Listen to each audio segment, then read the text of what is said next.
Bitcoin was the big two-syllable word that everybody was talking about and trying to understand. It's a method of transmitting money. That's a very effective way of transmitting money, and you can do it anonymously and all that. A check is a way of transmitting money, too. Our checks are worth a whole lot of money just because they can transmit money. Our money orders, you can transmit money by money orders. People do it. I hope Bitcoin becomes a better way of doing it, but you can replicate it a bunch of different ways, and it will be. And the idea that it has some huge intrinsic value is just a joke, in my view. Bitcoin is worthless artificial gold, which, if it succeeded, would facilitate a lot of illicit activity. Now, that is not something I think the world needs. And the fact that it's clever computer science doesn't mean that it should be widely used and that respectable people should encourage other people to speculate on it. Bitcoin reminds me of Oscar Wilde's definition of fox hunting, the pursuit of the uneatable by the unspeakable.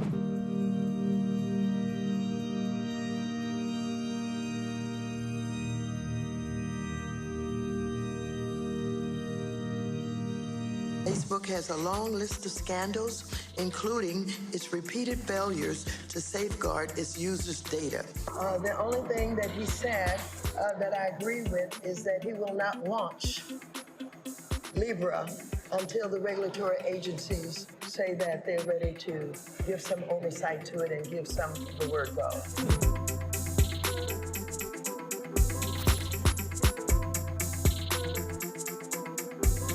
President Trump is a big fan of low interest rates. Frankly, if we ever got interest rates down where they should be, and if they weren't raised so fast, you would see another probably 10,000 points on the Dow. The Fed acted too soon. I turned out to be right. They acted too soon and too violent. Can you characterize everything that the Fed has done this past week as essentially flooding the system with money? Yes, exactly. And there's no end to your ability to do that? There is no end to our ability to do that. Is the Fed just going to print money? That's literally what Congress has told us to do. That's the authority that they've given us. I could care less about Bitcoin. I don't know why I said anything about it. The blockchain is a technology, which is a good technology. We actually use it. It will be used for a lot of different things. God bless the blockchain. Cryptocurrencies and digital currencies, I think are also fine. JP Morgan moves $6 trillion around the world every day. We don't do it in cash. It's done digitally. Mr. Diamond, in 2017, you called cryptocurrencies, quote, not a real thing. But this year, your firm unveiled JPM Coin and stated, quote, we are supportive of cryptocurrencies as long as they are properly controlled and regulated. Why the shift? So the blockchain is real. It's a technology. A lot of people use it and testing it today, and we think it will work over time. But the part that's not real is the cryptocurrency is not supported by anything.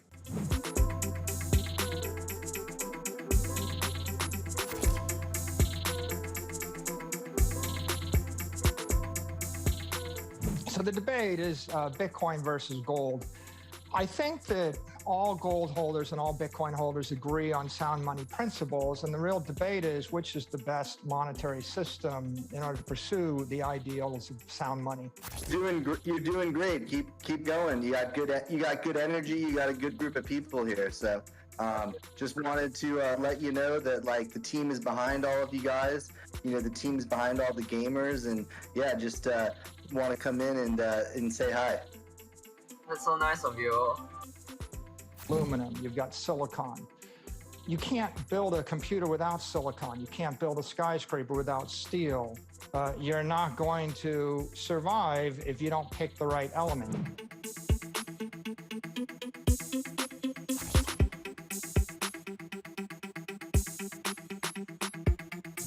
This is a Bitcoin mine hidden deep in the mountains of Sichuan in China. And its rival is on the other side of the planet, at a former factory that used to make denim for Levi's. These two miners make money by providing the massive computing power that's required to process and record a high volume of cryptocurrency transactions. Business was soaring as Bitcoin hit new highs in early 2021.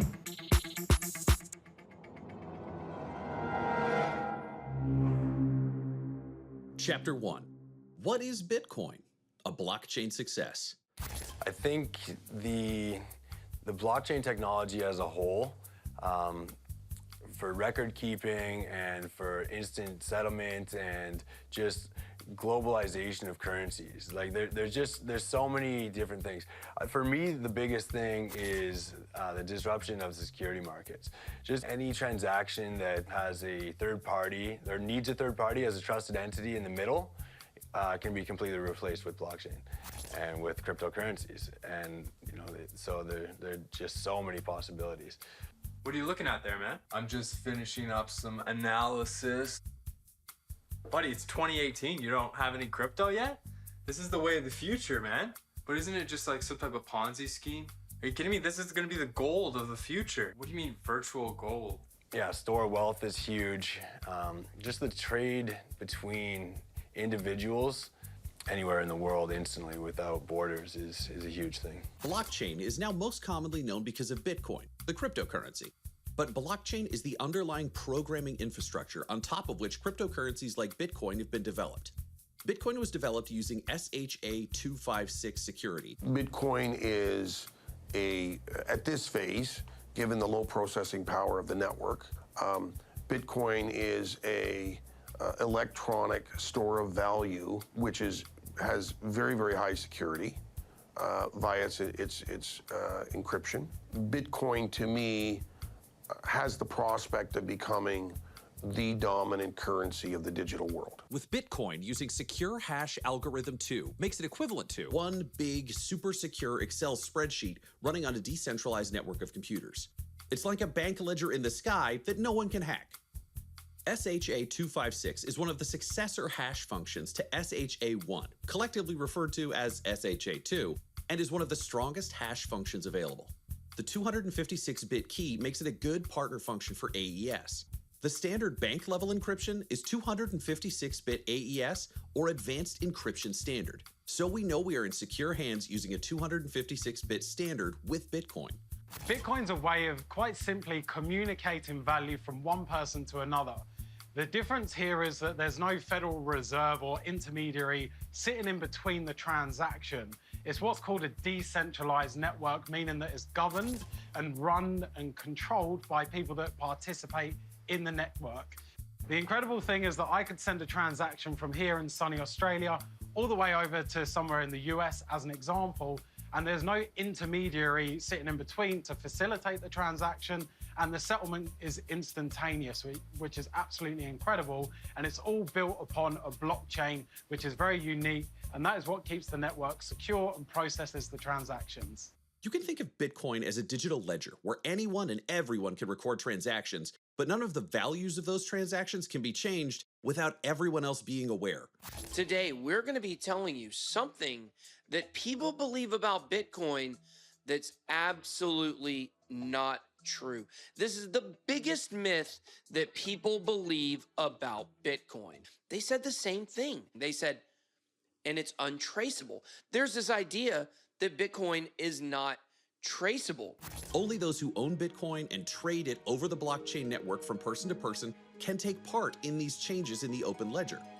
Because of that, Bitcoin is known as unhackable, although some other cryptocurrency technologies have been hacked in recent years. Tanya and Jared Vidovic discovered cryptocurrency through Tanya's coworker a few years ago. So the Florida couple started buying Bitcoin and Ethereum using Coinbase, the largest U.S. cryptocurrency exchange. But earlier this year, the Vidovics say their account was hacked. Their investment, which had grown from a total of about $45,000 to some $168,000, was essentially wiped out. Exchanges and wallets can be hacked. Bitcoin has not, though. And the value of having an underlying platform that is available for everyone to see and that is known to be secure is pretty obvious. Did you hear about that guy who bought a pizza with Bitcoin, like in 2014? I did hear about that guy. Yeah, if he kept that today, he'd be worth like over $1 million. Are you kidding me? Could you imagine being that guy? I hope that pizza tasted good, don't you? You know, you eat every single bite of that slice. Oh. Crypto is about ownership. You are your own bank. One of the most common questions people ask me is, what is the best way to store my crypto? This is not a topic we take lightly. Unfortunately, whenever there's money on the table, there will always be desperate people out there who are willing to steal it. This industry is worth over $2.6 trillion. With that much on the line, you should take every precaution and do everything in your power to protect your piece of the pie. The best way to prevent any of this from happening to you is to purchase a cold storage hardware wallet. Cold storage means it's completely offline, consequently, impossible to hack into through a server. So when it comes to the safety side of things, the psychology is what is really more important. So think of it as building a house. If you've got solid foundations on your house, you're happy to build higher. But if you know you've got weak foundations, you do not want to build higher. And that is the importance of safety. It is your base foundation and your base pillar. So when it does come to safety, there's many different ways to store. Cryptocurrency on the exchange is a no-no. Pull it offline in your own possession. There's software wallets, which are connected to the internet, which again, I am a little bit questionable around because they are susceptible to being hacked because they're still connected to the internet. The safest way is definitely hardware wallets. Ledger devices are one of the most common, Trezor as well. I personally prefer Ledger. Now, where most people go wrong is they think, okay, great, I'll go out and buy a Ledger device and I'll chuck my crypto on there and I'll be good to go. When you set up the device, you're given what's called a recovery phrase. This is a combination of 24 words, and it's unique to you and your device and your part of the blockchain. Think of that as your front door key. What's really important is that you manage multiple copies of that front door key, but you're able to access it anywhere in the world at any point in time. Most people, unfortunately, write it down on a bit of paper.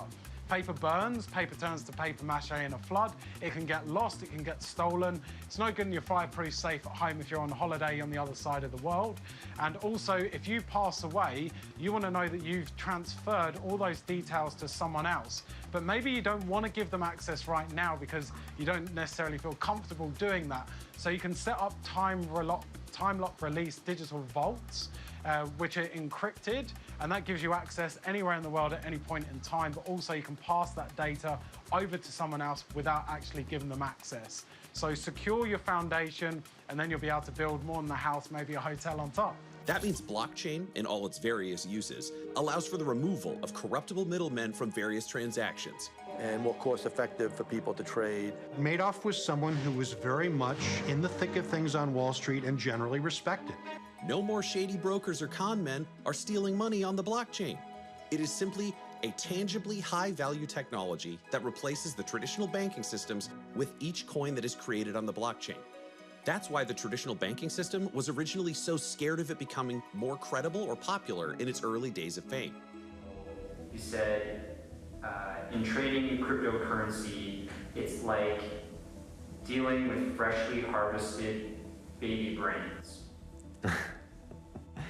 Yeah, I mean, people can say whatever they want. I think, you know, someone on Twitter says, yes, it's rat poison, but the rat is actually the banking system. So all of the incumbents are, you know, worried about what will this mean. I think for me, it's all about inevitability of the progress of technology. To me, nation states and banks and everyone will move to cryptocurrencies because it will allow so much efficiency to occur. I mean, if I can buy and sell goods with between two counterparties, and I do not need any intermediaries to settle that, and I do not need to send an invoice, and we can have the transaction happen and the settlement happen instantaneous, then that will cut out so much cost out of almost anything we do. Quantifications, for example, for supply chain are that up to 10% of the cost of supply chain can be removed. So on global trade, that's about 1.8 trillion. So you know you can do the math. Those are staggering numbers that are basically too big not to harvest. And that can only be done by really implementing cryptocurrencies and going quite far along with that. So then that's, for me, that's the underlying wave of what we're talking about. This is talking about Internet 3.0 or the Internet of money or streaming money or having that interaction with a digital good that allows for the next evolution of digital trade. So having said that, then we can have a discussion about the current cryptocurrencies and where is that going to go. This is footage from the 2016 Davos conference, where bankers noticed Bitcoin's global popularity. Maybe, just maybe, makes the bankers suddenly very fond of the regulators because guess what? Maybe they're going to protect them from the new disruptive forces. I mean, I made some money off of it, but how much money are you really making? I mean, I don't like getting into numbers exactly, right? Basically, I invested $1,000, you know, just see what happens. And that's 50,000 now, so I don't like to get numbers though, but you know, it's, yeah, I made $58,000. Really? Cryptocurrency is a game changer, and banks hate when the game changes, especially if it's in your favor. This is footage where Warren Buffett comments on cryptocurrencies. That's one kind of game that is not investing. More like rat poison squared. Yeah, so right now I'm heading over to the print shop, getting this sign laminated. So when I'm street performing on the street, turntablism, I'm able to accept your favorite cryptocurrency.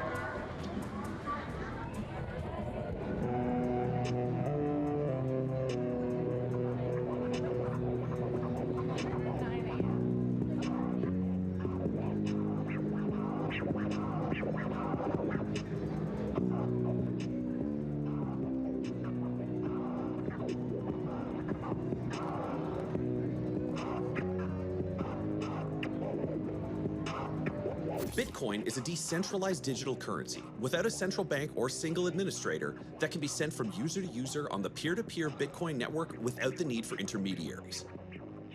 Transactions are verified by network nodes through cryptography and recorded in a public distributed ledger called a blockchain. Decentralized currency. A bunch of people were pissed off after the 2008 financial crisis. They said, you know, these governments. And then some Japanese dude that we'll never track down invented blockchain, which allows for decentralization of cryptocurrencies. The cryptocurrency Bitcoin was invented in 2008 by an unknown person or group of people using the name Satoshi Nakamoto.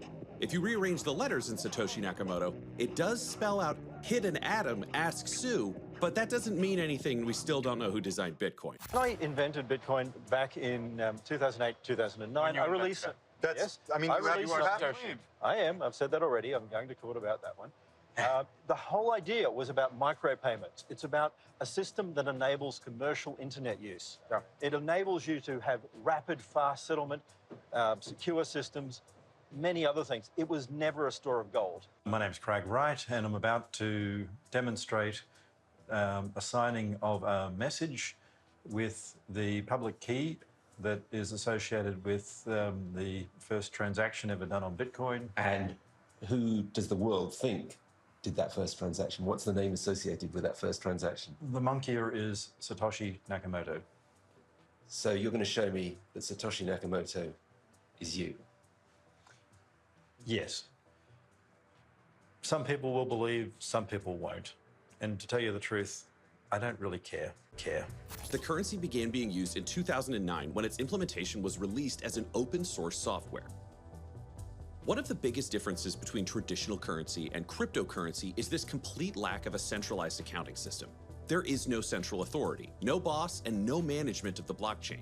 It's a free market where you are your own boss. It's like all those internet ads about working from home, only it's real. Bitcoin is policed by its own infallible programming on the blockchain itself, and of course by the community who own it. As people purchase Bitcoin, they become stakeholders and developers who must own Bitcoin to build on top of or upgrade its technology. This is William Wang. He saw firsthand cryptocurrency sales booming in China and had the clever idea to facilitate sales of cryptocurrency to Chinese citizens in Canada with his very own exchange called Coin Season. His services facilitated some capital flight out of China into other markets around the world via cryptocurrency sales to his clients. Tell me about what most people are doing here. We have 10 people working as our IT department.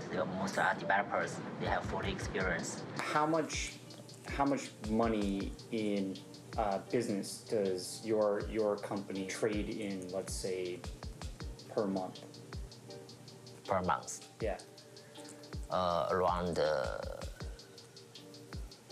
20 million US dollars. Yeah, because the cryptocurrency market in China is growing very, very fast since the 2012. And during the last year, 2017, the Chinese government just banned the ICO and banned the cryptocurrency exchange platforms.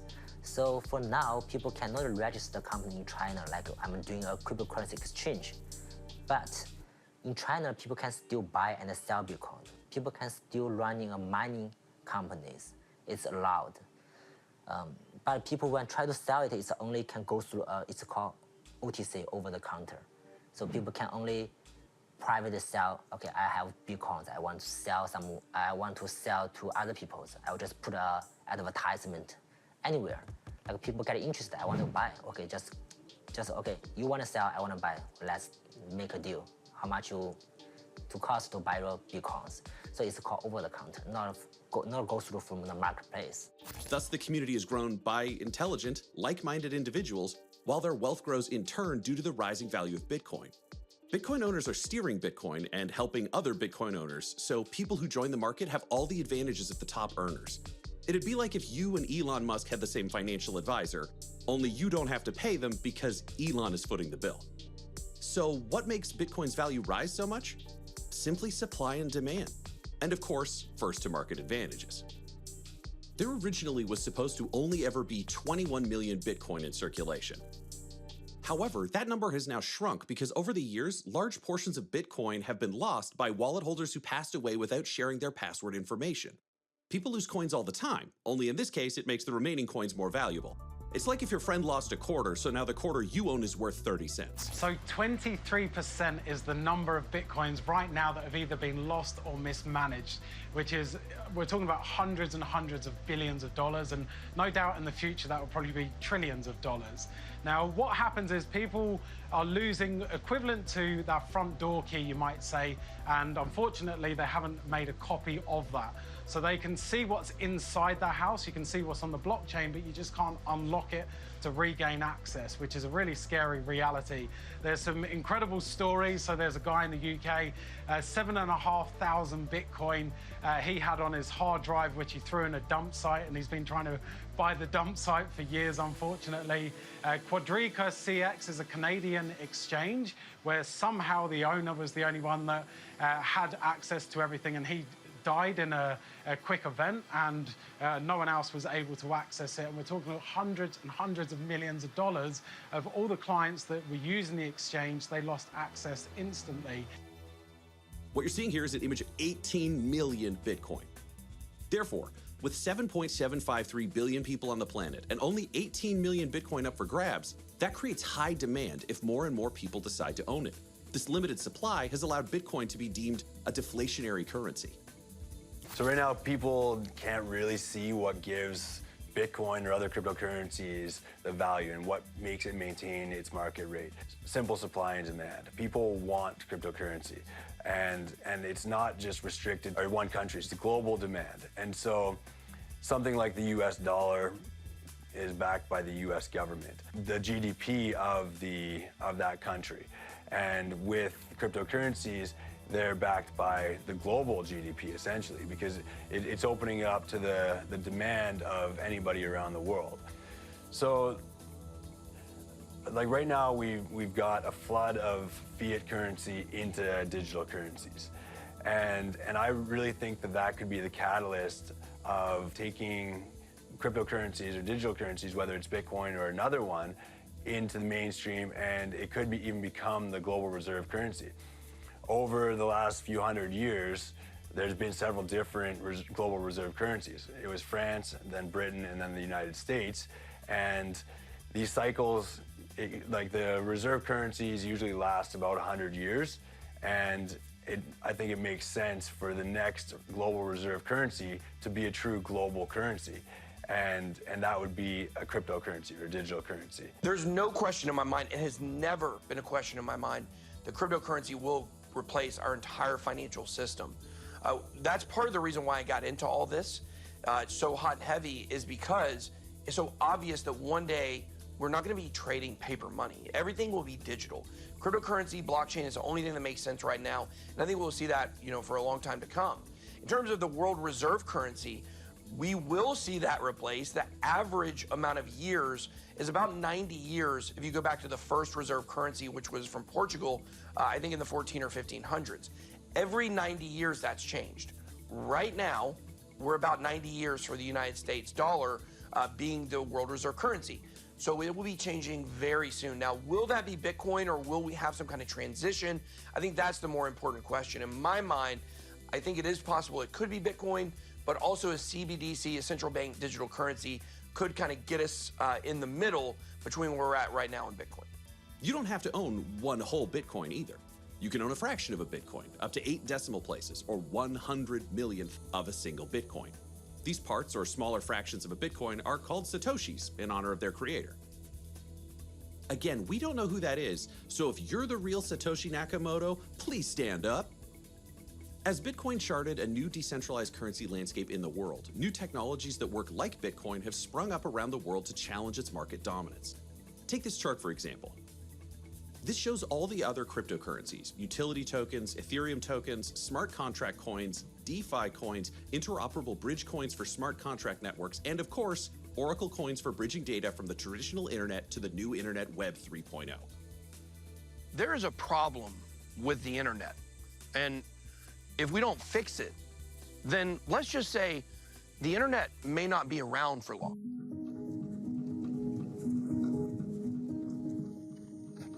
On August 6, 1991, Tim Berners-Lee created a post on a Usenet group announcing this concept of a World Wide Web. And that's when things really took off and innovation went parabolic. Humanity started seeing the potential of all these connections. Connections with thousands of servers, multiplied by thousands more servers, multiplied by thousands of computers, eventually created an internet. And we got really good at making these connections. This is because the core instructions of the internet, its protocols, were open source. You see, the internet was born to be decentralized.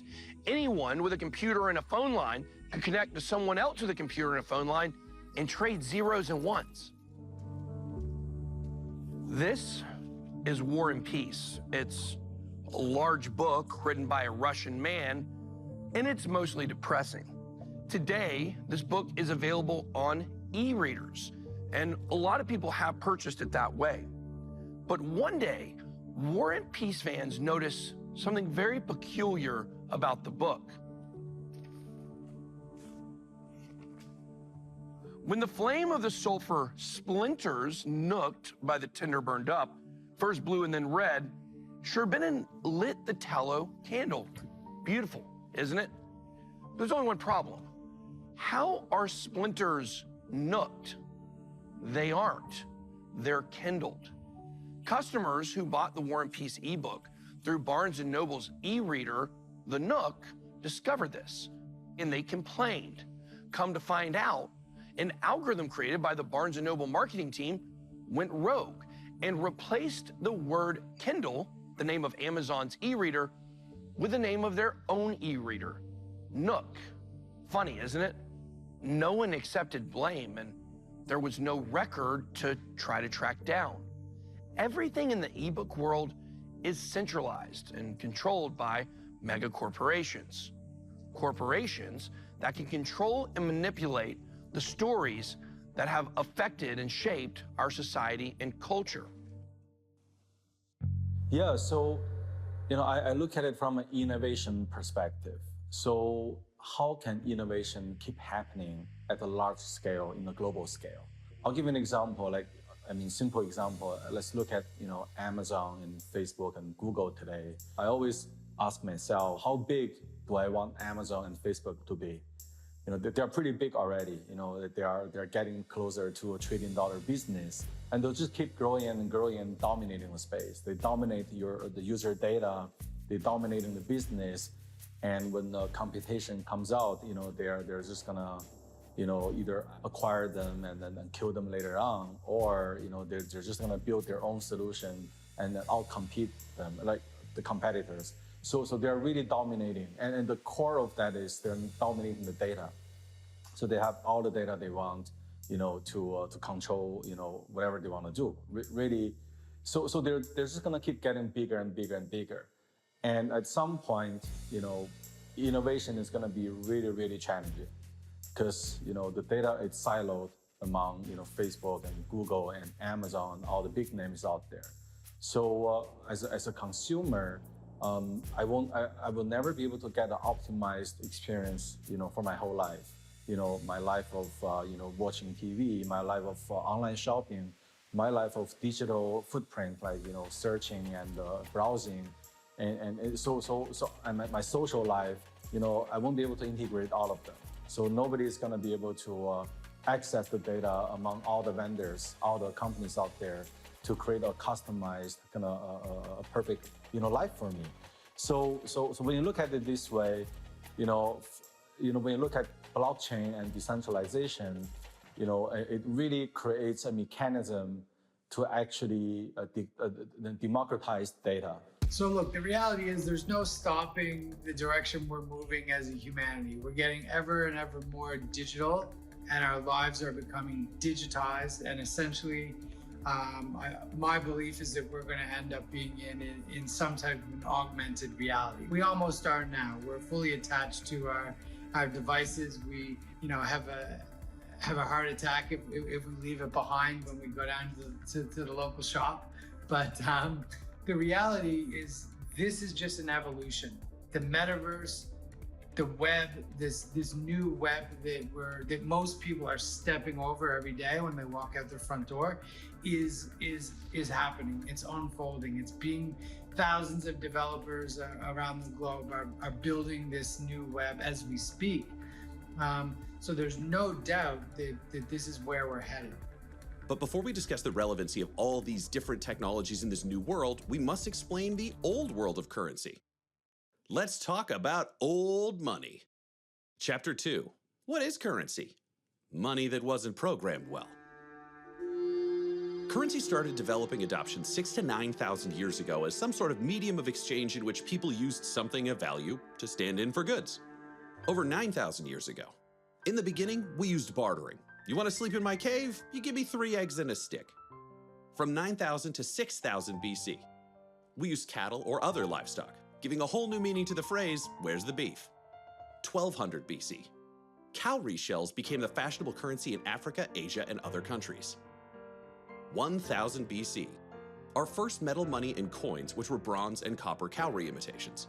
These were manufactured by China at the end of the Stone Age and could be considered some of the earliest forms of metal coins. It turns out Chinese knockoffs have dominated the economy for more than 3,000 years. 500 BC is when we saw the birth of modern coinage outside of China. The first coins were developed out of lumps of silver. They soon took the familiar round form of today and were stamped with various gods and emperors to mark their authenticity. These early coins first appeared in Lydia, which is part of present-day Turkey, but the techniques were quickly copied and further refined by the Greek, Persian, Macedonian, and later the Roman empires. Unlike Chinese coins, which depended on base metals, these new coins were made from precious metals such as silver, bronze, and gold. From 118 BC to the late 1700s, different forms of bartering or trade customs, food, dancing, prostitution, gift-giving, jewels, clothing exchange, and non-metal currencies including leather, paper, and shells circulated through many different cultures around the world. But with the rise of the English Empire and the domination of many of these different cultures, eventually in 1816, gold was established as the standard for wealth. At this time, non-inflationary production of standard banknotes, which represented your possession of a certain amount of gold, were created. Other countries caught on to the benefits of using gold, and in the United States, the Gold Standard Act was officially enacted in 1900, which helped lead to the establishment of a central bank. So, a central bank, with the help of its best and brightest humans, implements monetary policies for a country. It sets the interest rate to maintain exchange rate and inflation, it regulates the banking industry in that country, and controls the entire nation's money supply. Central banks also manage foreign exchanges, government bonds, and gold reserves held within a given country. Yeah, they're super powerful and have a ton of control. They're like Bond villains, only without the laser-based traps. No, Mr. Bond, I expect you to die. A central bank is a critical component of a nation's ability to thrive through trade and economic growth domestically and internationally. These banks are primarily independent, with limited control by legislative and executive bodies. Throughout the world, most countries have central banks. Approximately 75% of the world's central bank assets are controlled by China, the United States, Japan, and countries that now make up the Eurozone. There are also a handful of countries that do not have a central bank. These nations include Andorra, the Isle of Man, Kiribati, the Marshall Islands, Micronesia, Monaco, Nauru, Palau, and Tuvalu. In 1930, the modern world temporarily saw the end of the gold standard due to the sweeping, massive economic depression which was felt worldwide, marking the beginning of the end of the gold standard. The British and international gold standards soon ended as well, and the complexities of international monetary regulation began. Most things weren't seen as having value, except, of course, for gold. On May 1st, Franklin Delano Roosevelt signed Executive Order 6102, requiring all persons to deliver on or before May 1st, 1933, all but a small amount of gold coin, gold bullion, and gold certificates owned by them to the Federal Reserve in exchange for $20.67, equivalent to $419 in 2021, per troy ounce.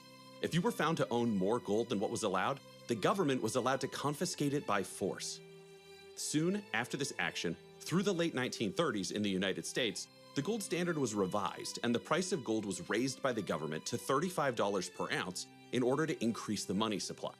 Stocks had little value to offer, yet the only stocks being traded that retained or gained in value were the gold miners. From then on, the US dollar became a gold-backed currency again, but this time the government's gold control ruled the dollar value. As the world recovered from the deepest depression in history, war broke out in Europe when Hitler invaded Poland in 1939.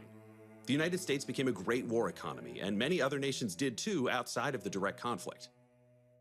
As the war ended, Europe was ravaged by destruction and death, and the world turned to the United States for stability, and the international monetary system was dubbed the Bretton Woods system after the meeting of 44 countries in Bretton Woods, New Hampshire in 1944. The countries involved agreed to keep their currencies fixed, but adjustable in exceptional situations, to the dollar, and the dollar was fixed to gold. It took some time to fully establish, but in 1958, when the Bretton Woods system became operational, countries settled their international balances in US dollars, and US dollars were convertible to gold at a fixed exchange rate of $35 an ounce. The United States had the responsibility of keeping the dollar price of gold fixed and had to adjust the supply of dollars to maintain confidence in future gold convertibility.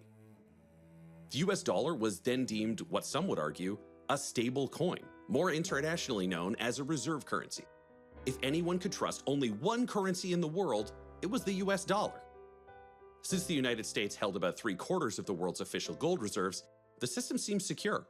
The system became at peril many times, though, when gold crises would hit due to supply shocks in many of the countries taking part in the gold pool. By the late 60s, the United States faced the Triffin dilemma, which is where foreign nations wish to hold US dollars. In turn, the United States must be willing to supply the world with an extra supply of its currency to fulfill world demand for these foreign exchange reserves, leading to a trade deficit. On top of that, in early 1970, the United States was facing an economic recession, inflation, and inflated interest rates. This economic condition is called stagflation. To sum it up bluntly, stagflation is as bad as it sounds. To address the pressure the United States was under to avoid worsening stagflation, President Nixon's administration coordinated a plan for bold action. On the evening of August 15, 1971, Nixon addressed the nation on a new economic policy that not only was intended to correct the balance of payments internationally, but also stave off inflation and lower the unemployment rate. We must protect the position of the American dollar as a pillar of monetary stability around the world. Foreign governments could no longer exchange their dollars for gold, and in effect, the international monetary system turned into a fiat one. I have directed the Secretary of the Treasury to take the action necessary to defend the dollar against the speculators. The whole world converted to a fiat-based currency economy soon after. What is a fiat currency? Don't worry, we're diving into that now. Fiat money is a currency established as money by government regulation. Fiat money does not have intrinsic value. It has value only because a government, or in this case a group of governments, maintains its value, because parties engaging in exchange agree on its value. Essentially, it's money that all the major governments have agreed is money. The US dollar has been recognized as the most stable of fiat currencies due to the country's great wealth, economic GDP, and military might internationally. And yet many events, including the 2008 Great Financial Crisis, have proven that this fiat-based reserve currency is coming to an end in its supremacy. Frankly, fiat-based currencies aren't any more reliable than the previous kinds of currencies. They're just different. The final crisis to put the US dollar on its weakest legs has proven to be the global pandemic that shocked the world from 2019 until now. To address household and corporate money problems to serve debts, central banks worldwide printed money and bailed everyone out of defaulting. This has led and will continue to lead to the greatest inflation crisis the world has ever seen. Partly due to the worldwide labor and goods shortage during the pandemic. Also partly because everything in the world seems to be getting worse at the same time. Honestly, 2021 is a trash fire. But the real long-term underlying problem is the mechanism of fiat currency in the first place. Debt is at a worldwide all-time high, and fiat currency really only serves now as a debt-backed dollar. The problem there, as you can guess, is that debtors often default. Central banks help facilitate the cycle of the credit system through loans in order for international and domestic banks to grow their business partner or consumer's purchasing power. A loan is a commitment that you, the borrower, will receive money from a lender, and you will pay back the total you borrowed with added interest over a defined time period. The terms of each loan are defined in a contract provided by the lender. Mortgages are loans. And the money you definitely shouldn't borrow from the mafia when you think a horse is going to win a race is also a loan. As you can imagine, terms are variable. The concept of credit has been around for thousands of years. Babylon's Cone of Hammurabi set maximum loan interest rates, and when the Roman statesman Cicero's neighbor bought a large parcel of land, he did it with credit notes. But back then, just like today, one couldn't tell whether someone was creditworthy based on their appearance alone. Just because a man wore a fancy toga or owned many camels or appeared to be wealthy didn't mean he was necessarily going to pay back his debts. Unless he could pay back those debts with camels, which wasn't a common form of currency. This meant some sort of system based on past credit behavior was needed to make better lending decisions. Credit scores were developed to sum up the credit behavior reflected in credit reports with a convenient score. Engineer Bill Fair and mathematician Earl Isaac developed the first credit scoring system in 1956. In 1989, a refined credit scoring system based on their initial system was introduced and quickly became an industry standard. This score is known as your FICO score, or Fair Isaac Corporation score.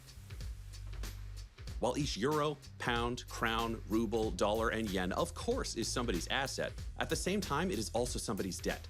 Consumers carrying banknotes in their wallets hardly think of themselves as creditors. Nonetheless, banknotes represent the central bank's debt to banknote holders. Similarly, a bank deposit represents the bank's debt to the customer.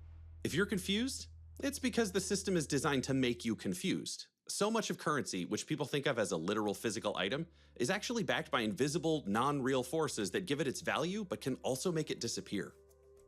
Central bank money, for example, is created when a domestic or foreign bank borrows from the central bank. Recently, the United States Democratic and Republican Party had to scramble and agree upon a further national debt ceiling raise because, let's face it, who's got the money to pay back that debt created from the money printing right now? The bailouts, in the form of money printing, is just another debt loan to temporarily prevent economic default on loans. All of these factors at play right now around the world could lead to the biggest inflation crisis the US dollar has ever seen, a debt crisis that consumers and businesses have never seen before, and the largest economic depression due to immense defaults on loans and jobless individual civilians in history. So where do Bitcoin and other cryptocurrencies fit in with all of this? Bitcoin was created as a new currency to address all of the pitfalls of the current failing money system. It was created in 2008 in defiance of the traditional banking system after the major world banks took bailout money meant for economic stimulus or distressed divisions of their bank's employees, but instead, those banks tended to pay their top executives massive bonuses. That's right, the rich got richer while the rest of us lost our jobs and our savings. Fiat currency is so charming, isn't it? Bitcoin was implemented in 2009, and since then has skyrocketed into value from global demand and growing use cases. The truth is, we see the prices going up for everything, whether it's from milk or a Coke at the gas station. I always look back at the fact that when I was a kid, 20 years ago in high school, that we would go to the soda machine, it was $1. When it jumped up to $1.25, that was crazy. It's already up to $2.50 on average from what I see at different Coke machines. And I think that when you really think about how devalued our currency is getting, just the proof is in the pudding whenever you go to the store. Bitcoin is the ultimate hedge against that inflation. However, you do also have to remember that Bitcoin is volatile. And so the price goes up, the price goes down. But over the long term, when you zoom out, the chart is very clear. The value of Bitcoin goes up over time, and the value of our current fiat currency goes down. So it's very easy to see that it is a hedge. My name's Gary Vant. Some would say the original Gary V. And I'm a hedge fund manager. Back in my day, only drug addicts did Ether. And they knew it was bad for you. Now all these kids are getting Ether, Ethereum, and they don't know they're gonna lose their livelihood. Here's a question for you, Mr. Smart Documentary Guy. What is Bitcoin backed by? What is it backed by? That's right, nothing. You're gambling. You may as well bet your money on a casino. May as well go down to the craps table, throw it on 26 red, be like, here we go, baby, it's to the moon. Because that's what you sound like, you're gambling. And it's sad. It's pathetic. The last thing any of us finance guys do is gamble. I'm done with this. I'm done asking about Bitcoin. I'm done people telling me about Bitcoin this, Bitcoin that. Talk to me in 20 years. It's like investing in Pogs, okay? It's gonna be worth nothing. Big money, corporations, governments, they don't lose. But valiant effort on these young kids, okay? Honestly, have a time with it, okay? I lived through the .com crash. I lived through that. Okay? I saw what happened. I'm seeing it all over again. 3,000% gains this, 4,000% gains that. It's not sustainable. People are putting their life savings into this. It's unheard of. I can't believe it. I don't like seeing it. I feel sad for when it's all gonna come crashing down. And who are they gonna blame when it comes crashing down? They're gonna be looking at us. The hedge fund managers, the financial people, like, why didn't you warn us? Well, here we are. Here we are warning you. I'm telling you, mark my words. It will be dead. Does anyone have a Macallan 18 around here? I'm parched. Jesus. Where do you see that space or those entities being affected by this revolution in technology and sort of the way of economy and doing things? So true technological innovation does two things. It starts to limit intermediaries through disintermediation, and technology removes friction, which goes to price. So as you see technology innovate, you'll see intermediaries displaced, and you'll see prices dropping. That's pretty good stuff.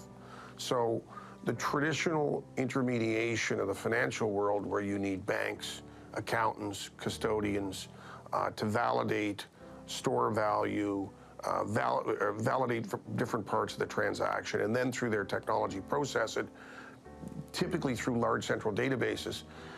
Blockchain threatens to displace all that. And through the distributed ledger technology, we basically see the introduction of a methodology that eliminates two things. The long-term issue of the double spend, where basically in Internet 1.0, the beauty of Internet 1.0 is, being able to disseminate information through copies.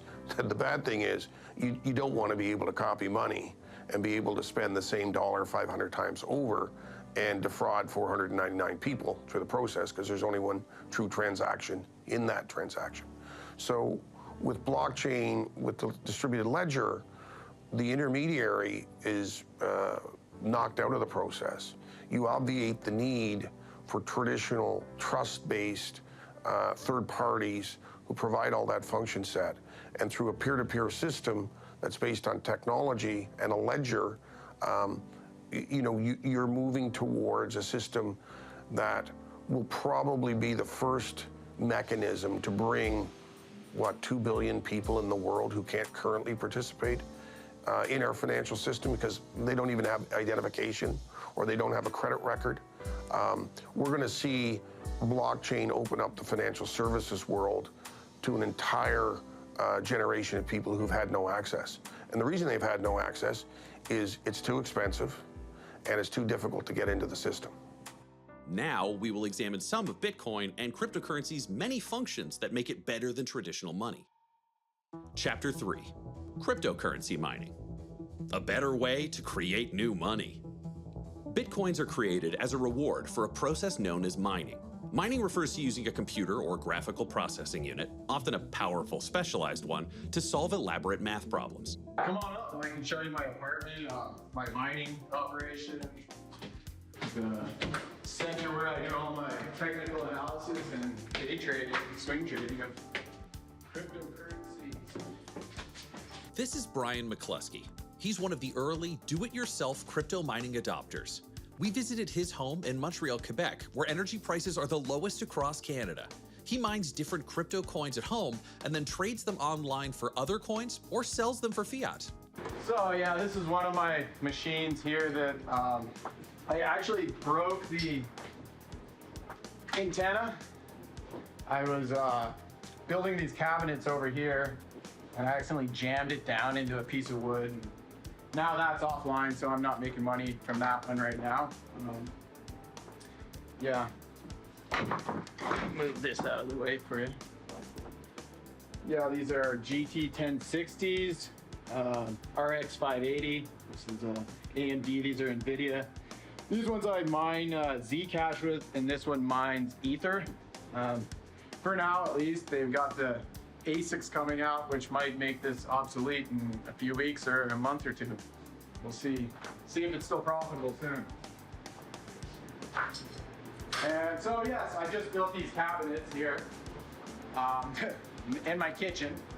Not only do I make food, I make digital money. So I can show you what's going on here. I just installed these fans. They're inline fans that suck the heat out of my apartment because it was getting hot in here. It was good in the winter when it was minus 20 degrees, but now that it's summertime, you can't have these things running without some way to get rid of the heat. So yeah, this one's my main Ether mining setup. These are all RX 580s. These two are GT 1060s. Can give you a shot of what it looks like. Easy access in case it goes offline when I'm not here. Can shut her down, click of a button. Give you the rundown real quick. Maybe do a little bit of maintenance for you too. All right, here's the bad boy. I made the case myself. Got a motherboard, 9 GPUs on this one, 2 power sources. It was cheaper to buy 2 of them rather than a bigger one with more wattage. Pretty much the cheapest chip you can get, a little bit of RAM, solid state drive. It was an absolute headache. Interfacing with the software, troubleshooting.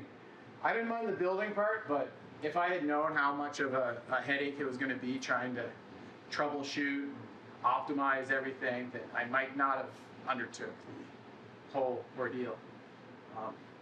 But yeah, we'll see if it pays off. The ROI was quite a bit better when I made the decision to build these mining computers, but yeah, we'll see.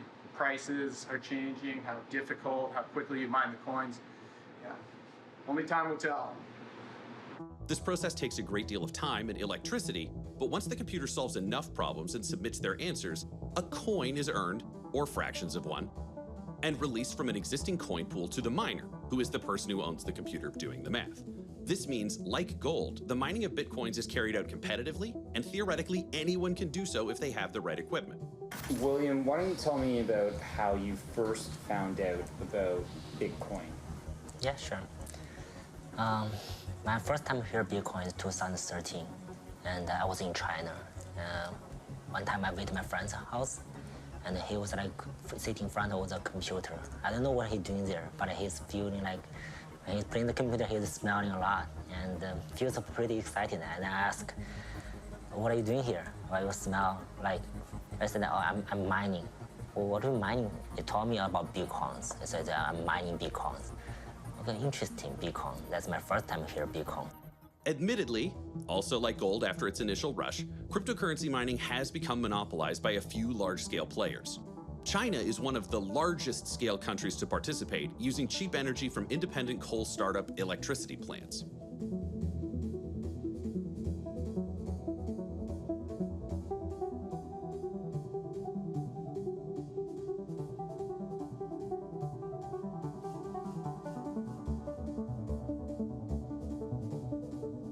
That recently came to an end with sweeping Chinese laws stopping companies and individuals in China from mining, so that means they're out of the game, maybe, for now.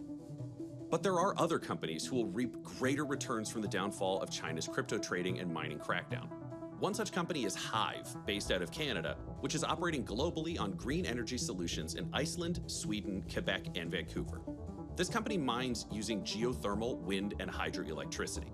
They broker 2-year contracts for fixed energy pricing and run server farm-sized operations that mine Ethereum and Bitcoin. Once they have stored these cryptocurrencies, they can either keep them in a cold wallet offline, send them to exchanges to be sold for fiat currency, or keep them in cloud storage systems.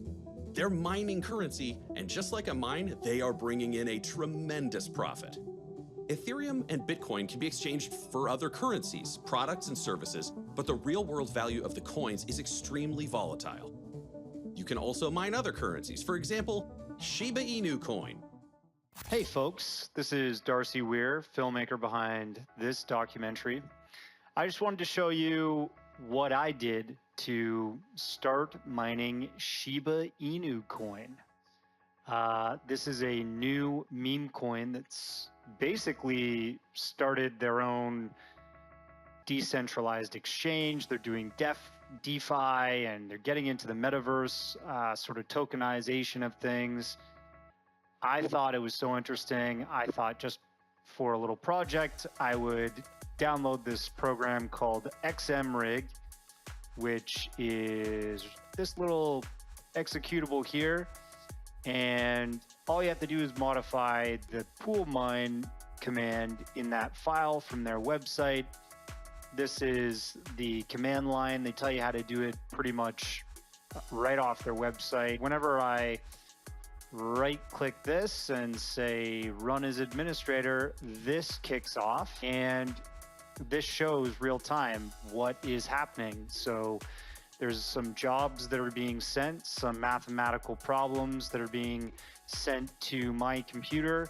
I accept them. What you see here is my hash rate per second. So I'm making approximately 7,782 Shiba Inu coins per problem. And I can track that here on this website called unminable.com. I just put in my wallet address. So far, I've mined 444,196 Shiba Inu coin with a few different computers I had lying around. I am a nerd, yes. You might be asking yourself, why would he mine Shiba Inu coin, and what is Shiba Inu coin? Well, I'm glad you asked, because things are about to get ridiculous. Chapter 4, Meme Coins. Digital money that's funny. Coming up, bad news for savers, as even those with high-interest savings accounts are seeing their money disappear thanks to inflation. But first, we'll detail every possible thing you could die from. He's a rational investor, dividend digester, saves some of his paycheck just like all his ancestors. Him looking for high yields? That's never the case. He's seeking 6% returns. Slow and steady wins the race. But when he checks his accounts just to see what they're fielding, it's like driving in Maryland. Ain't nobody yielding. What is he to do? He shouldn't be in a drought, so he visits his advisor just to sort it all out. Inflation's higher than your bond rate. That's what I was fearing. So your savings account is slowly disappearing, and your CDs are pointless. That's not very funny. What would you like me to do? Put it all in dog money. Dog money, dog money, dog money, dog money. I'm trading it in for dog money, dog money, dog money, dog money, dog money. I'm putting it all in dog money. My 401k is now a 401k9. The sum of my net worth ain't no longer in a straight line.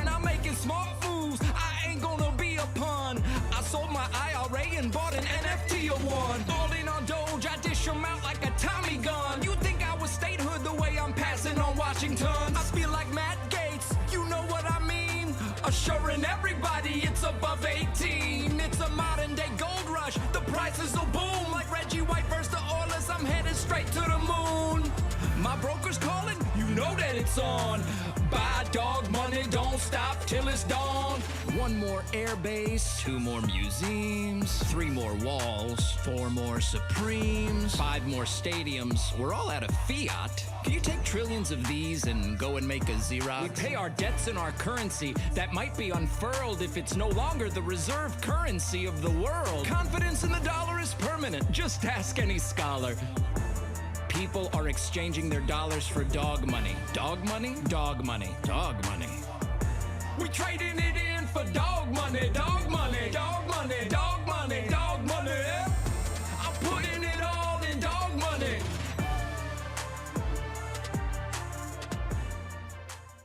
Yo, did you just say crypto? No, but I thought it. Did you get any Yep coin?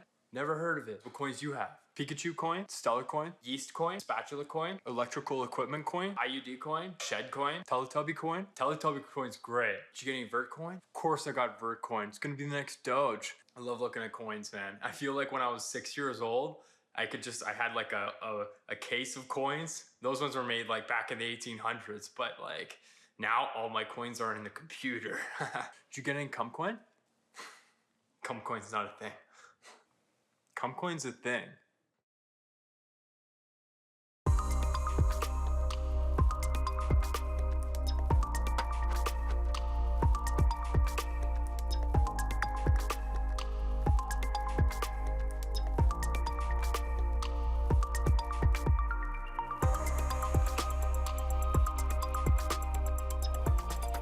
So look, meme coins. Look, you gotta love them and hate them, right? Me personally, I'm not a person that invests in meme coins or speculates on meme coins. It just doesn't suit me. I don't want to spend my mental capacity on them. But they certainly hold a place in the market. I think they bring a lot of people, a lot of wealth that know how to trade and that know how, I joke that, Shiba Inu and Dogecoin were invented for sophisticated, educated traders to take money from soccer moms. And I say that because I was, recently down at my local grocery store and I overheard a couple of women in their 30s talking about Shiba Inu, and one said, yeah, my husband's got us onto this cryptocurrency. It's going to be the next Bitcoin, and it only needs to go to a penny and we're going to be millionaires with our investment. And when I hear that, it's shocking and it's sad. But I told her, I said, hey, look, the reality is for Shiba Inu to get to a penny, that's going to require every dollar that's in all the markets around the world to pour into Shiba Inu. And I'm sorry that that's very unlikely. She looked at me like I was a crazy person, an idiot with my hair on fire, what's left of it. But, so when I see that, it makes me a little bit disappointed because I think a lot of people come to the space and they think that that's their way of making a quick buck. And the reality is 90% of them don't win.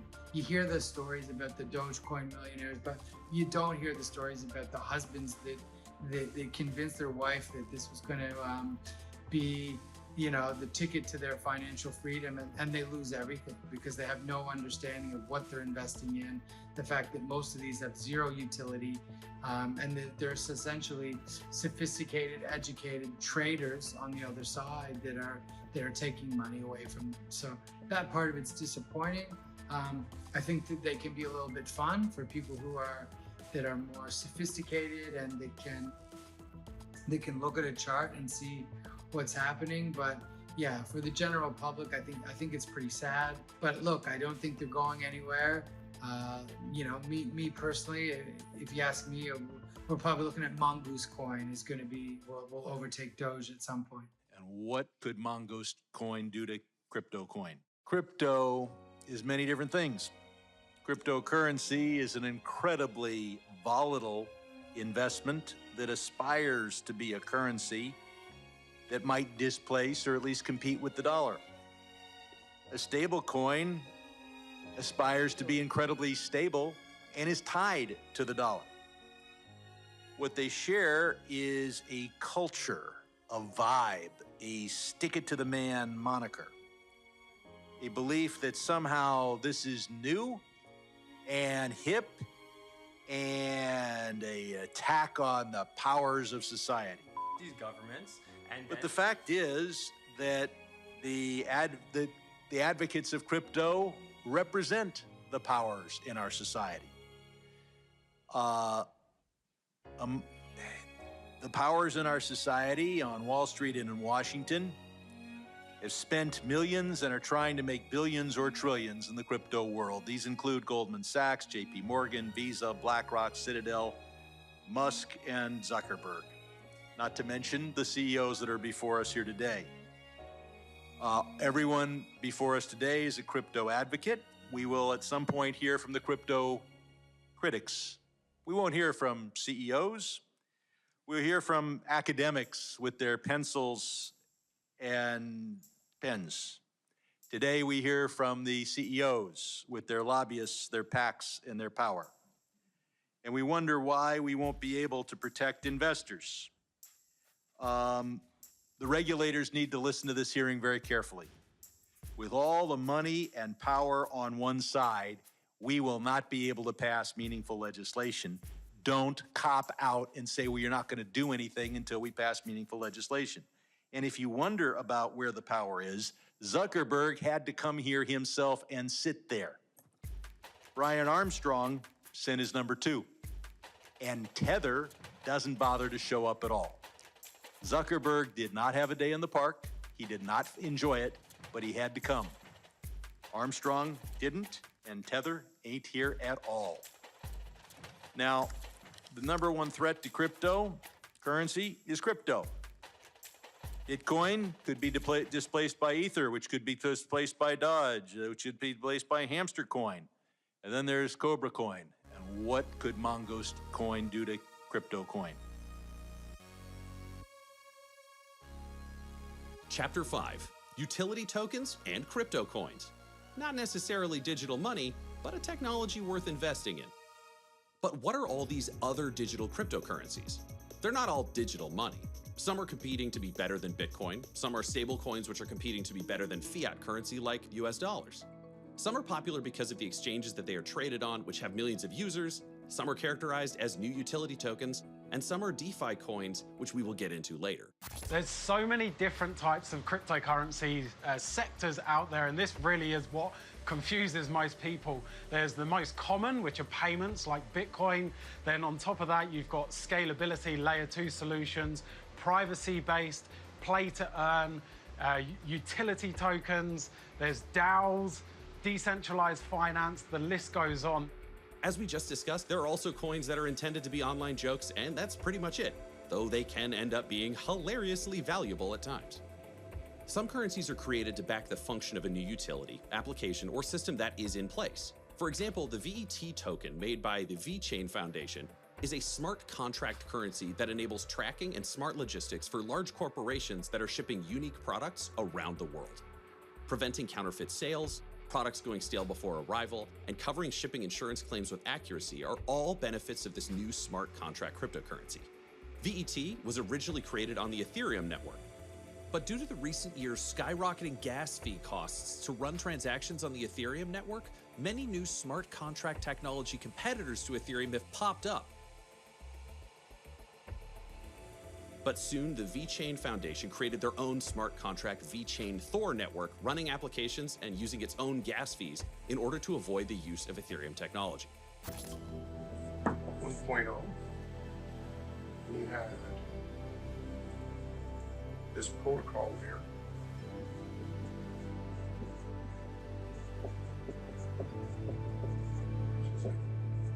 TCP,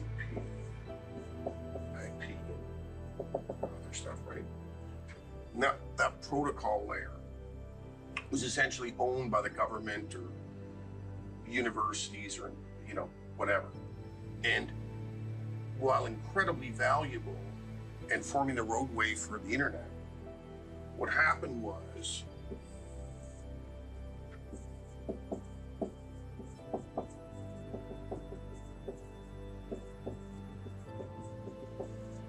that's where all the value got created in Internet 1.0, right? So this is Facebook.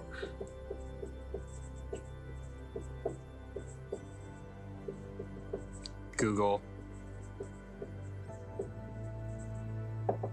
Right? This is 2.0. This was transmission of information.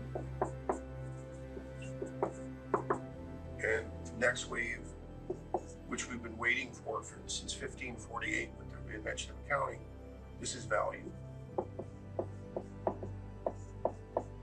And value in all its forms, right? Not just money.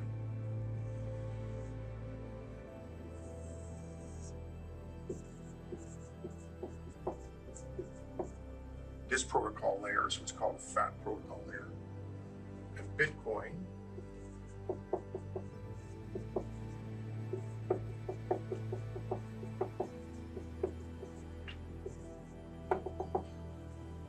there is exceptional value being created in the protocol layer that was never created in Internet 1.0. And of course, there'll be an application layer up here, which is really what the ICOs are funding, right?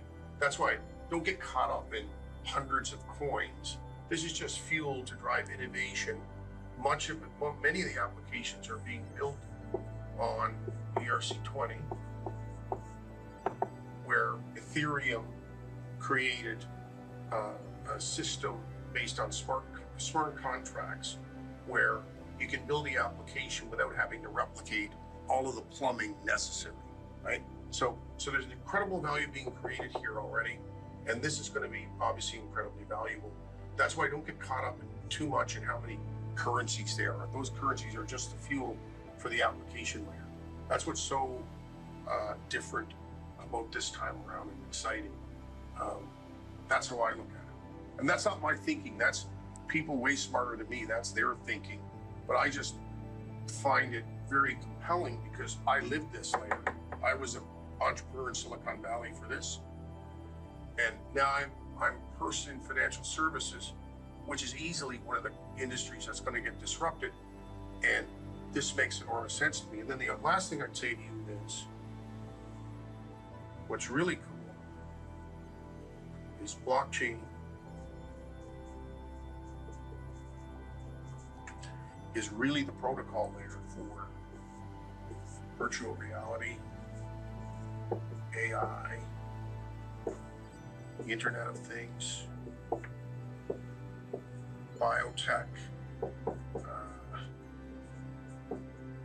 meats. So this is what's really going to change everything. Everyone's thinking, you know, this is blockchain. Blockchain is the new protocol layer that's going to enable the integration of all of these technologies. That's why blockchain is so powerful. That's why it's so intellectually interesting to me.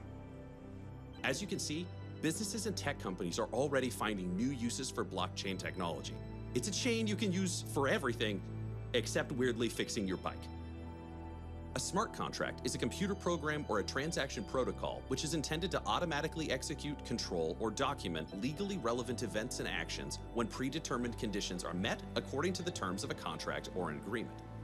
Ethereum, for example, is a new smart contract network or application layer for developers and businesses to build applications onto. Just like the digital ecosystems such as Microsoft, Apple OS, or Android, Ethereum is a new blockchain-based ecosystem where developers can go to build more secure and faster applications without having to pay Google, Amazon, or Microsoft for internet real estate to lease. So there's a clear distinction between mining and staking. So mining, if you think about Bitcoin mining as an example, the whole purpose of it is to secure the network, process every single transaction that takes place. Now, how this is done is by completing complex algorithms. If you go on Google and have a quick look, you'll see there are warehouses filled of computers with graphics cards, and all they do is mine Bitcoin by completing these complex algorithms. And what that effectively does is chain together all of the transactions in blocks, and that's where the name blockchain comes from. The difference between that and staking is when you personally own the cryptocurrencies and you stake them, meaning put them forward to the network to process and help support the blockchain network. Think of it as more so like owning money, putting it into the bank and receiving interest on that. You can have different lockup periods as well. You can be flexible. You can have long-term lockups, and they pay different APYs, meaning interest payments per year, which is all calculated on the time frame that you hold it. Examples of this, there's Ethereum 2.0 that just came out. You have to own 32 Ethereum to be able to stake through that network. Algorand is a big one. They've recently introduced a new network or a new way of staking, which offers very high yields for a locked up period of 3 months. Cardano is a huge one that you can do through the Ada Lite platform, which is certainly lucrative as well. So there's many different opportunities to create wealth through interest, and that's why staking is a huge part of cryptocurrency, but mining is where the whole creation comes from. Think of it like gold mining. Ethereum is the community-run technology powering the cryptocurrency Ether, ETH, and thousands of decentralized applications. Ethereum is a technology that's home to digital money, global payments, and applications like gaming. The community has built a booming digital economy in bold new ways. One way that it has reinvented a traditional investment model such as finance is through DeFi, otherwise known as decentralized finance. Other smart contract currencies have risen in popularity over the past 2 years due to the rising popularity of NFTs, aka non-fungible tokens. They've proven that gaming, I know it's wild but true, is a new decentralized finance environment. We have seen the explosive popularity of some such coins rise in prominence such as Solana, Cardano, EGLD, and many more due to their new ecosystem offerings. All of these smart contract networks now are offering NFTs. But what are NFTs really? NFTs are a type of digital asset which uses blockchain to record the ownership of items such as images, videos, and other collectibles. Their roaring popularity has baffled many, but the explosive growth shows no sign of abating. With international art auctions at a major disadvantage of not having buyers from around the world able to attend due to the pandemic, NFT sales have skyrocketed. Furthermore, Axie Infinity is a popular online game that created an ecosystem of NFTs to play with through battles and adventures. As you can see from third world economies in the Philippines and Venezuela, many youth and tech-savvy individuals now have access to money in a digital economy like never before. Play to earn crypto games are in the spotlight today among users and regulators in the Philippines. So, I understand that your center of gravity is kind of in the Philippines, and the Philippines has also been home to Axie Infinity, which has just been like going gangbusters. So, what is it about the Philippines specifically that is become like the center for this sort of gaming universe? So before the COVID pandemic, there was already a 20 to 30% unemployed. So Hungry Ghost Academy was something that was cooked up pretty much after having been an early investor in Axie Infinity and the governance token for the project. I'd only done a small amount of research into this before I saw, I think we might be sitting on the Super Mario Brothers of the blockchain here. So I made an investment in the project and sat back, and it had a big run up. And when it did, I thought, geez, I've got to really get a deep understanding of what's happening here. What is this game? I'm not a gamer, but when I really looked at, this Pokemon-like creatures, a team of Pokemon-like creatures that were NFTs that you needed to own to do person versus person battles with other people on the blockchain, and to earn a token called SLP, I thought, wait a second, I had a couple of sleepless nights. I had goosebumps when I really understood the potential of this. But not being a gamer and not being someone that wanted to become a gamer, I knew I needed help because I had a vision that there could be something really special here. So I went onto Fiverr.com and I put up an ad looking for a guru, an expert in the game. And I found a young man, 22-year-old kid from the Philippines, single dad. He was working 12 hours a day for Microsoft doing data entry. He'd spend 7 hours a day in public transport back and forth. So this guy's life was basically fully dedicated to making $6 per day $6 per day to feed his young child. So we cooked up an idea about having me be the backer, having me be the investor and purchase these NFT assets, and then be able to bring on what we call scholars, people from his community that could basically borrow the NFTs, earn the lion's share of the SLP, and pay a small fee to essentially rent the assets. This was, probably the moment when this really got hatched, and we had our big vision to feed people, to help people, and to give them, I guess, a place in this emerging economy, was when I really knew that Web 3.0 is going to be completely revolutionary. An important thing to note in all of these different opportunities to own is this. Some coins will remain stronger than others based on the network in which they live on, or their scarcity, or their potential to solve real-world problems and become more widely adopted, or because the team behind them are developing the technology that makes these cryptos run. And the fundamentals of the business financially behind the coin are also a considerable factor. Having covered a small section of the massive crypto space available to invest your time and money into, let's discuss how to invest and strategies. Chapter 6, Investment Strategies. The man who chases too many rabbits catches none. We don't want the rich to get richer, we want you to get richer. How does one put their money into the crypto market? First of all, we can confirm that throwing money at your computer screen does not work. So there's a number of different ways that you can buy cryptocurrencies. The most common is centralized exchanges. So if you're over in Canada, Netcoins is a big name one. If you're in the UK or US, Coinbase, who have actually done an IPO recently. They're a publicly listed company now, which is good because it adds in more regulation that they have to go through, securing your transactions as such and facilitating the exchange. Here in sunny Australia, you've got SwiftX, Independent Reserve are some of the big name ones. For more unique-based coins or more coin pairings and a more advanced platform, you can certainly use something like Binance. In certain parts of the world, there are restrictions, but for the most part, you can use that. And it's a much more in-depth exchange I've personally found through my experience, and that's what I use. Past that, you can use decentralized exchanges, which get a little bit more complex. PancakeSwap is a great example of that. And there's also OTC, which means over the counter. And that's where you can have almost like an account manager. You'll call up someone. Caleb & Brown is a huge name here in Australia, but I know that they deal with many clients in the US as well. And that will be simply a way of facilitating the transaction by having an account manager. They can be a custodian of that and store the crypto for you. I don't personally believe in that. I think you're better to store it and manage it yourself. I first entered the cryptocurrency market by figuring out what the Canadian exchange that seemed the most popular and largest, which was Quadriga CX.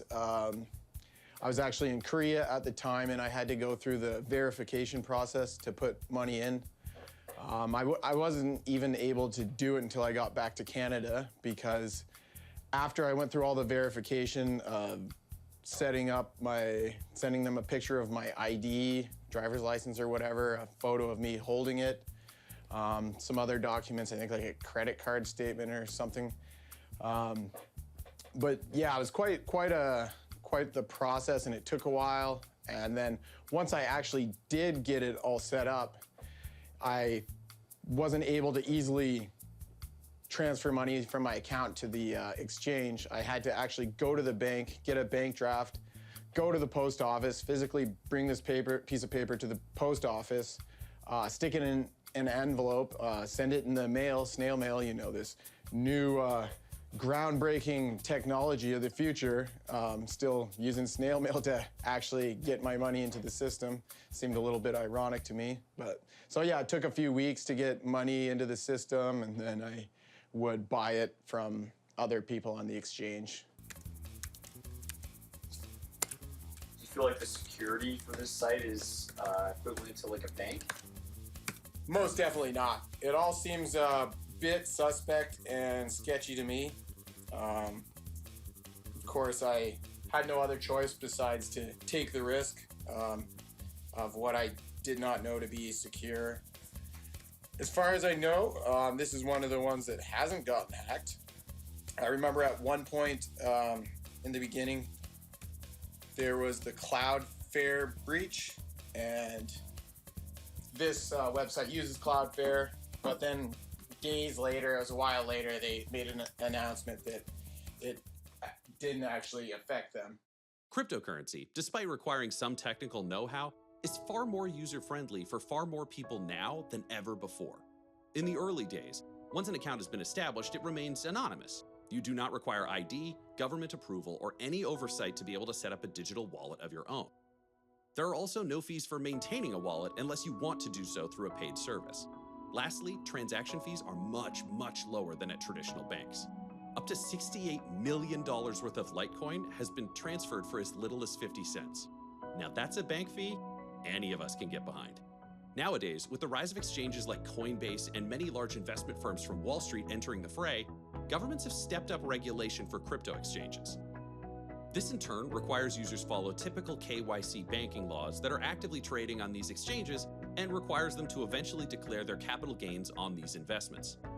So, costs are down, anonymity is improved, and government approvals are coming down the road. Of course, this scares Wall Street bankers and worries them for losing future profits per users that adopt new crypto online banking. As we've said before, banks want to make the most money and for you to make a little. Cryptocurrency flips that script.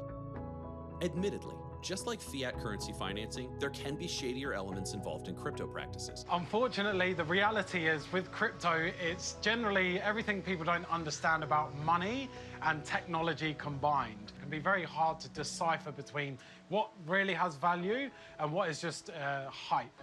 If you go down the pub, your mate John will tell you about the latest and greatest opportunity that is just 2, 3, 5x'd. Or if you jump on Facebook groups, there'll be people that are telling you, buy this coin the same as YouTube, all the information that we spoke about earlier. So what we really want to do is extract all of that down and identify firstly things like trends. What are really topical trends that are coming up, because then you can identify high-performing, high-growth opportunities. When you come across them though, then you want to be able to analyze them for yourself. And it's really about having a succinct process that you go through step by step, literally as a tick list. That's going to help you get consistency in your outcome, and it's going to ensure that you cover everything off. So an example of this, you wouldn't go and buy a property, an investment property, let's say, by going on a real estate website, scrolling through and saying, I like the sound of that one, or that has a great front door and it looks fantastic. You would want to know which area am I going to invest in, what type of property can I really afford, does it have developments within residential or education, transport, public facilities, parks, all of these things. And it's no different from cryptocurrency. You want to identify who's behind the project, who's really driving this, have they got past success, what value does this bring, what's the tokenomics behind it, how does it all work? Encapsulating all of these things in a strict process that you use consistently, that's what's going to help you get results, rather than jumping on the latest and greatest buzz coins that your friends told you about. But cryptocurrencies are a boon for underprivileged and actively oppressed populations everywhere who can use these currencies to create more financial freedoms without the permissions of their governments. Tell me how you felt about cryptocurrency in general and Bitcoin back in December of 2017 when the value was skyrocketing to $19,000 US per Bitcoin. Well, it was definitely a bullish time. I was thinking, how high can it really go eventually? I've always been looking at it from a long-term investment standpoint. I bought Bitcoin to hold it for years, hoping that maybe I'm buying a $1,200 lottery ticket that has better odds than a lottery ticket that you'll buy from the store. And so I thought about maybe I should sell it at one point when it was pretty close to the top. But I didn't end up selling it just because there was the fear of missing out. what if it goes up to $100,000? And I sold it at $20,000. So yeah, I didn't sell it. Of course, it later took a downturn, went down, I think first down to like around 15,000 or maybe lower teens, went back up to 17, and then it came down and made it down to 6,000. And so when that happened, I was like, okay, I was pretty much, as they say, catching falling knives as the price was plummeting. So I was investing in more Bitcoin on the way down, thinking that, okay, it's just gonna go down and then bounce back up. But it kept on going, Ether, Litecoin, maybe some Ripple. And so it kept on going down and down, and that was kind of stressful. And I was like, okay, there's something I could be doing better. I should educate myself on how to take advantage of these opportunities and not lose out on potential gains that I could have made. So that's why I started studying technical analysis. Here's Joe. He runs a crypto investment strategy school, and his goal is to make people successful in this space like no other investment advisor can. When it comes to investment strategies, you should really know all of your entry and exit points before you even invest a single dollar into the market. Otherwise, unfortunately, you'll get emotionally triggered and the market will gobble you up quite simply. In terms of strategies, every single person should have a different strategy because it's based upon someone's risk level, skill level, financial position and financial goals, and everyone has different makeups of those, therefore different strategies would apply. One top tip and one secret to being a successful investor is make less decisions. People get caught up in the hype of things like day trading and they want to move in and out of the market all the time. But when you actually focus down and look at the risk that you're taking and the potential returns from that, and also the fact that you're competing against bots, which are all built on algorithms and you're trading against them, there's added risk to it. The other strategy that I find people take that are newer to crypto is hodling, hold on for dear life, which you may or may not heard of. And that clearly doesn't sound like a great personalized strategy to be using. When the market conditions are ripe, what can often happen is it's going through the roof and everyone's chucking money into the market and thinking, this is easy, I can get rich. And think of it as throwing 3 darts at a dartboard with your eyes closed and you can hit bullseye with all of them. It doesn't mean that you're a professional dart player.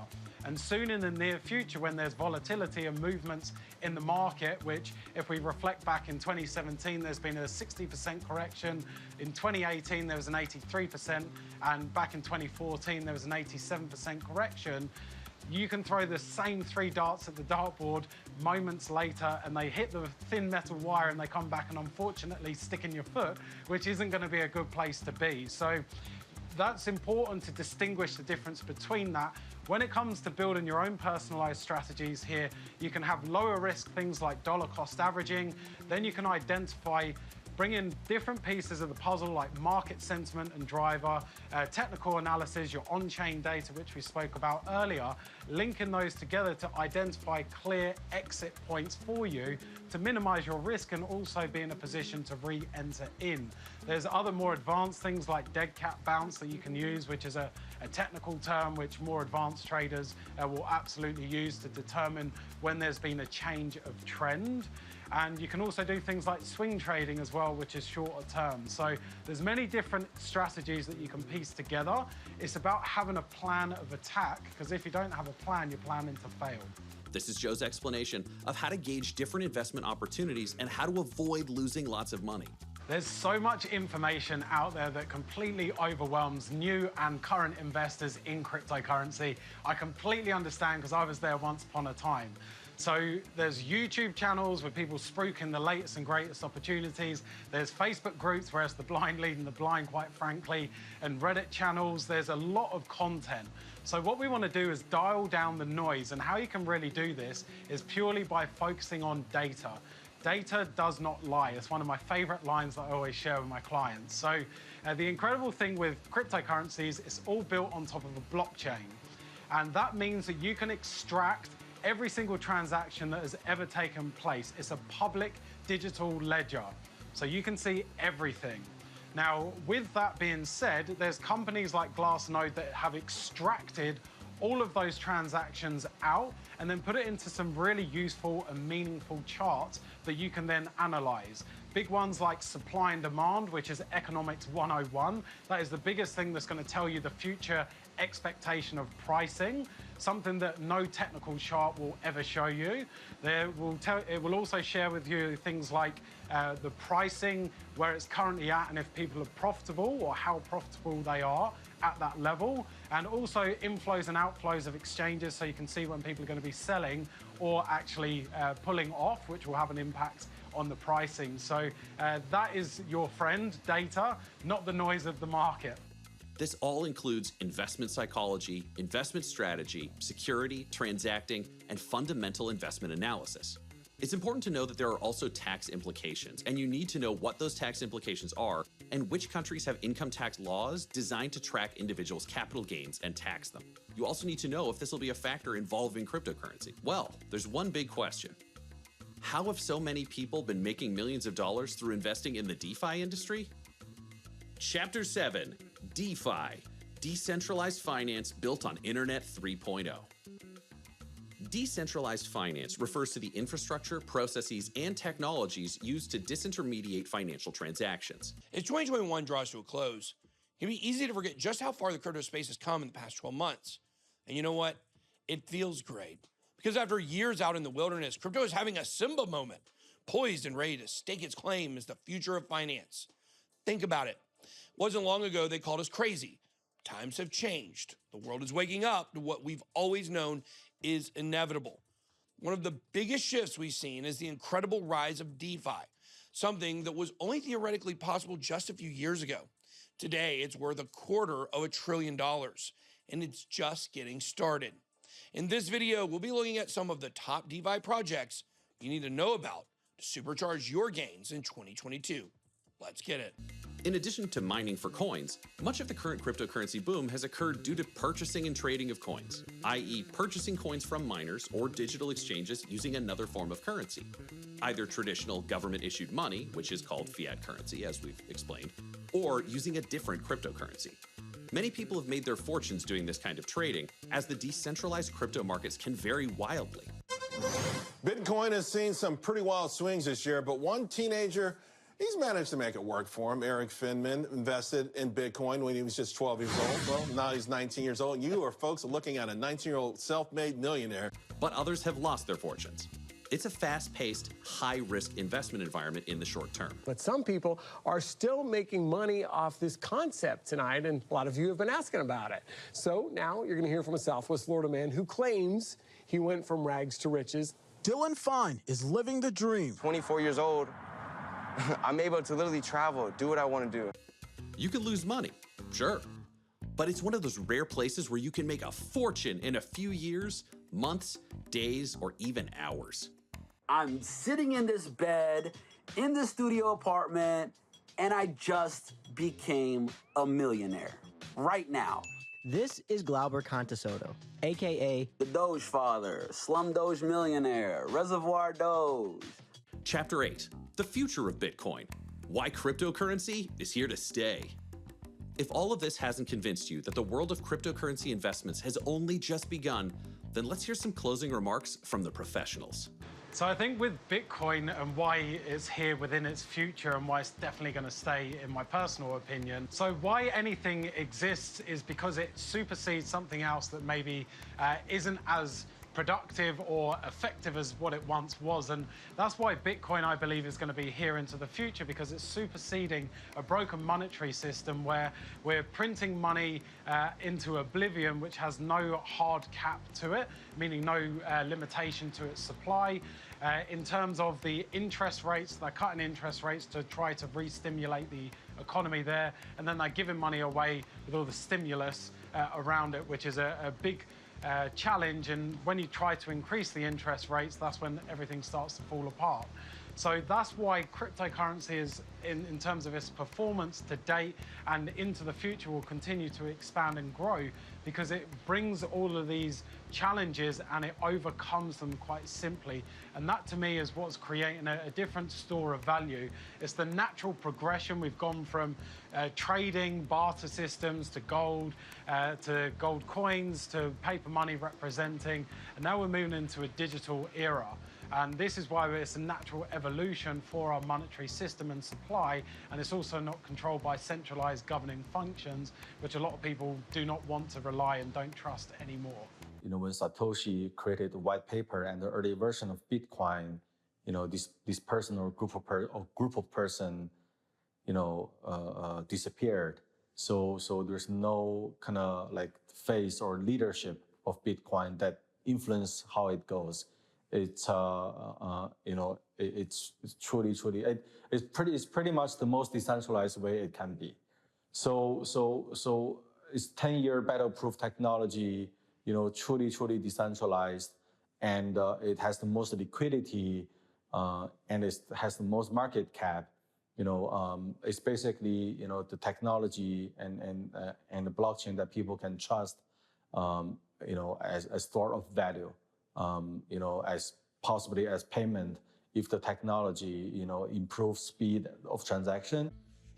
NFT, gamings, the metaverse, this is going to be a massive thing, not only just into 2022, but this is going to be for the next decade, right? Web 1.0 is we could get on and we could read. You know, that evolved into Web 2.0 where we could get on, we could read and write, but essentially we were the product. Our data was the product, and it was owned by big tech, and it was owned by billionaires and millionaires in Silicon Valley, and it was very centralized. Now we're moving back into this decentralized Web 3.0, where essentially we own the web. 3 industries that I feel like are going to be affected heavily by blockchain and cryptocurrency. Number 1, social media. I mean, social media is absolutely huge in the world right now. It's only going to get bigger, but we're plagued by the problem of censorship on social media. Ethereum, for instance, allows us to have decentralized internet platforms that can be censorship resistant, and I definitely want to see that in the future. Another industry that definitely can be helped is privacy. If you look at privacy, we have none, basically because of a lot of the decisions of social media companies and tech companies. We've become the product. So when it comes to data and privacy, this is something that we have to have in the future to secure the future for our children and our grandchildren, because now we have an entire generation whose privacy has been eaten away. The third thing I would probably say is just the financial industry itself. Decentralized finance is something that's going to completely replace banks. It's going to completely replace lenders, the old way of doing things, and I can't wait to see it happen. Honestly, we have a lot of problems with banks, a lot of frustration spending our own money, which is not the way it's supposed to be. So definitely can't wait until DeFi takes over. Because there's too much value, there's too much social utility attached to this for it not to. Yeah, I sat across from this woman yesterday when I was hopping on the plane. She said, "Oh, what do you got all this camera gear for?" And I said, "Shooting a documentary on Bitcoin." And she said, "Oh, you know what? I've heard about Bitcoin, but I guarantee you I'll never get involved with that. I don't think I'll ever put my money into something like that." And I said to her, "You know what? People said the same thing about the internet when it first came out. And look where it is now." Yeah. And I guarantee you in the next 10 years, you're going to have some kind of money invested in some form of blockchain currency, whether you like it or not. Yep. Yep. Maybe PayPal will come out with something Yep. and make it easier for people. Maybe the traditional banking systems will start accepting cryptocurrency, and people will want to take $10,000 of Canadian money and put it into whatever that is worth in Australian money, but through a cryptocurrency vehicle, because it settles quicker. There may be crashes in the market in future, there may be booms, but the world of blockchain, just like the world of the internet, will always be with us, especially now more than ever that there are so many applicable uses for it. The future of crypto has only just begun. I mean, to really predict the value of Bitcoin is hard for me, but I mean, if I'd have to go by my gut, I would say, you know, we've sort of had this bottom. I feel that there's a lot of interest from financial institutions, from family offices, from a lot of other people that weren't in there yet, that are now slowly buying their way in bit by bit into the market. But now the institutions are here, dude, and the institutions are trying to manipulate the market, and it's really sad. People are gonna get taken advantage of, and that's why I'm arming myself with technical analysis. Taking advantage of that is really my route to financial freedom. I'm teaching myself lots of different things about like candlestick charts, Fibonacci bands. There are dudes on YouTube that are teaching you how to identify a golden pocket, the Wyckoff distribution. Epic. Wyckoff was a guy from the 20s who was angry about all these institutions using market manipulation to basically steal money from the general public. He made what the institutions do known so that we can recognize the psychological manipulation that these institutions use to take all of our money.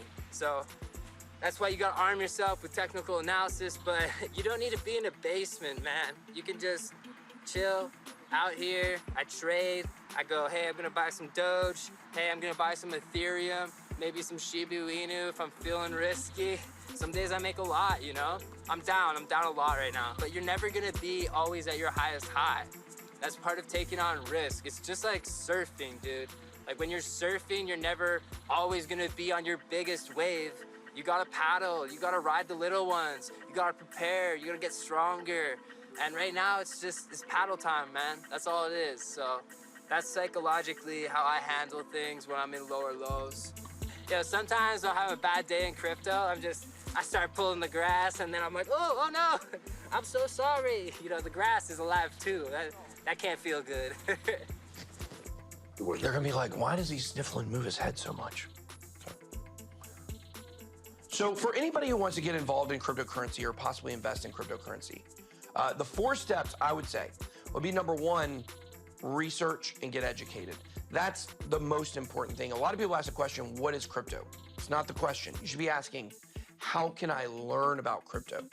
There's a lot of educational resources out there. If you're just putting money into ticker symbols and you don't know what they mean, you're not gonna be here long term. You gotta understand what the technology is. You don't have to understand it in detail, but you have to understand a little bit about the use case of what you're investing in. Number 2, pick your platform. Do you want to choose something like PayPal? Do you want to choose something like Coinbase? I would definitely say Coinbase is a good place to start. You're going to be able to own your own crypto there more than any of those other places. And then you're going to have to learn how to transfer it and have ownership. So the third thing would be learn about custody. Learn about owning your crypto, because each of those places I mentioned, whether it's Coinbase or whether it's PayPal or whether it's, you know, the stock market, all those have different levels of ownership of cryptocurrency.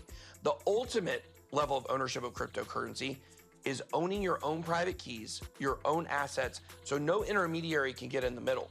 It's really just another form of security. To me, you know, people say to me all the time, there's 1,500 currencies in this crazy crypto world. You know, this is madness. It's just security of a company. It's just another form of quasi-equity. It's some slice of ownership in the entity that may be a security or maybe a utility, but it's not a traditional currency in the way that people think of it.